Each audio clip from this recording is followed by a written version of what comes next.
നവോത്ഥാന സംരക്ഷണ സമിതിയുമായുള്ള സഹകരണം നിർത്തിവയ്ക്കാൻ കേരള മുസ്ലിം ജമാഅത്ത് ഫെഡറേഷൻ സംസ്ഥാന സമിതി യോഗത്തിന്റെ തീരുമാനം. സമിതിയുടെ അധ്യക്ഷ സ്ഥാനത്തിരുന്നുകൊണ്ട് വെള്ളാപ്പള്ളി നടേശൻ നടത്തുന്ന പ്രസ്താവനകൾ സാമുദായിക സൗഹാർദ്ദത്തെ തകർക്കുന്നതാണെന്ന് യോഗം വിലയിരുത്തി.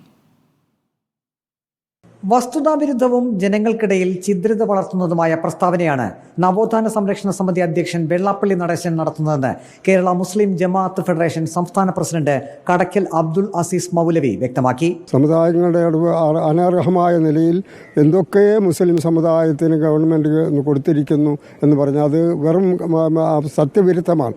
അതുകൊണ്ട് സത്യവിരുദ്ധമായ കാര്യങ്ങൾ ഇങ്ങനെ പ്രചരിപ്പിക്കുന്നതിന്റെ പേരിൽ അതുമായി സഹകരിക്കേണ്ട എന്നുള്ള തീരുമാനമാണ് എടുത്തിരിക്കുന്നത്. വെള്ളാപ്പള്ളിയുടെ പ്രസ്താവന സംബന്ധിച്ച് സർക്കാർ മൗനം പാലിക്കുകയാണ്. താൽക്കാലിക നിയമനം എന്ന മറവിൽ യാതൊരുവിധ മാനദണ്ഡങ്ങളുമില്ലാതെ നടത്തുന്ന നിയമനങ്ങൾ കേരളത്തിലെ സംവരണ സംവിധാനത്തെ അട്ടിമറിക്കുകയാണെന്ന് കേരള മുസ്ലിം ജമാഅത്ത് ഫെഡറേഷൻ സംസ്ഥാന general secretary advocate KP Muhammad പറഞ്ഞു. ന്യൂനപക്ഷ സമുദായം എന്നുള്ള ഒരു പദം പോലും സെറ്റാർ കമ്മിറ്റിയിലില്ല. മുസ്ലിങ്ങൾക്ക് വേണ്ടി മാത്രം, മുസ്ലിങ്ങളുടെ വേണ്ടി പുരോഗതിക്ക് വേണ്ടി മാത്രം ഉണ്ടാക്കിയ ഒരു കമ്മിറ്റി അത് അപ്പാടെ അട്ടിമറിച്ചു. ഇതാണ് പീഡനം. ഇത് പ്രീണനമല്ല, അത് നേരെ പകുതിയാക്കിയിട്ടുണ്ട്. കഴിഞ്ഞ 2 വർഷത്തിന് മുമ്പ് തന്നെ 3818 ആ ഉദ്യോഗങ്ങൾ നമുക്ക് കിട്ടാനുള്ളൂ തരാമെന്ന് പറഞ്ഞിട്ട് ആ ബാഗിലോക്ക് ഇതേവരെ നികത്തിയിട്ടില്ല. പറഞ്ഞ കാര്യങ്ങളൊന്നും ഗവൺമെന്റ് അംഗീകരിച്ചിട്ടില്ല. തൊഴിൽ മേഖലകളിൽ ഓരോ സമുദായത്തിന്റെയും പ്രാതിനിധ്യം സംബന്ധിച്ച് സർക്കാർ ധവളപത്രം പുറപ്പെടുവിപ്പിക്കണമെന്നും കേരള മുസ്ലിം ജമാഅത്ത് ഫെഡറേഷൻ ആവശ്യപ്പെട്ടു. റിപ്പോർട്ടർ, പത്തനംതിട്ട.